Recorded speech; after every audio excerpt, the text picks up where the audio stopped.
Good morning. My name is Julie Knausen. I use she, her pronouns. Yesterday, I had the privilege of presenting on this topic in a breakout session, and today I'd like to just share with you a little bit from that.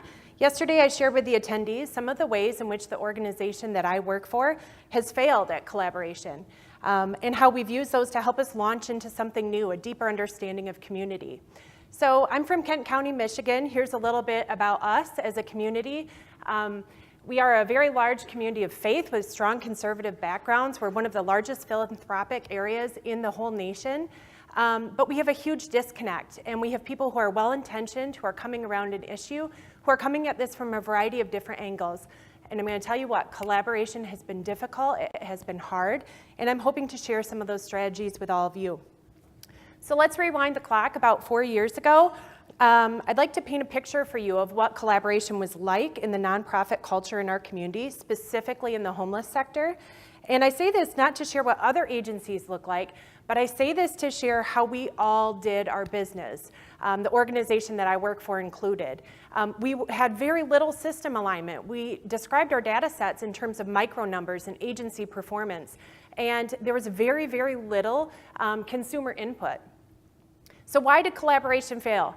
Well, there was a few things that contributed this, and in order to understand how to move the work forward and to really look at what radical collaboration could look like, it's important to understand the ways in which we failed to help launch us forward into something new.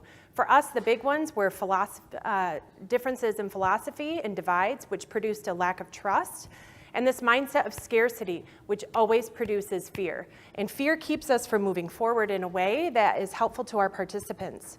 So for us, there was a defining moment.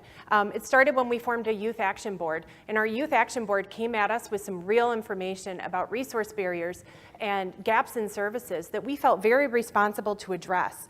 And what we recognized is the work is larger than us, and we needed to learn into this work in new ways with our community partners. And in order to do that, we followed the steps listed out there. But we had to start with a recognition that we are stronger when we are together.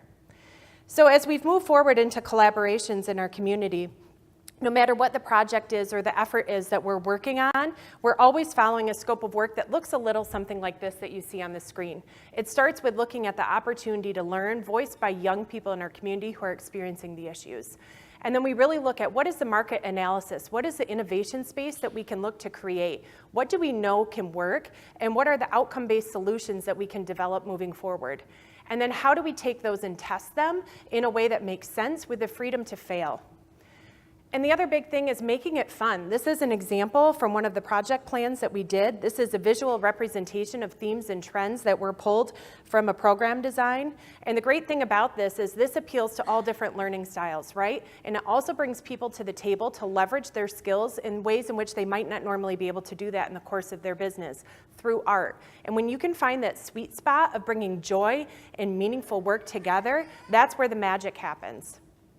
So as with all things, collaboration has a life cycle. It requires ongoing and purposeful attention and participation to be successful. So for us, what have been the biggest learnings? Well, I'll tell you, the things that have helped us to stay on target and keep that collaboration life cycle functioning well is figuring out what is the one thing that all of us can get behind. What is the one thing that we can all support? And what is the desired future state? How can we come together around an early win and build success? And so as we look at that, the biggest thing for us is to say, how do we take objections and move them forward into opportunities? As you think about success for you, for your organization, for your community, what does that look like? I'm not sure. But I can tell you that for us, in order to push forward towards new success, we have really said, what is the desired future state and how will that be experienced by young people? Not how will our organizations experience that, how will our young people experience that? And that changes the whole dynamic. So we got involved in this as a way to learn from our past fails and move forward into something new. And there's been defining moments. They've been difficult to accept, but they've helped us gain a lot of new insight. So as you all go home and seek to continue the good work that you're doing in your communities, I wish you great success. And I really hope that you look at what are the experiences that you've had and how those can launch you forward into something new and into a deeper sense of community. Thanks.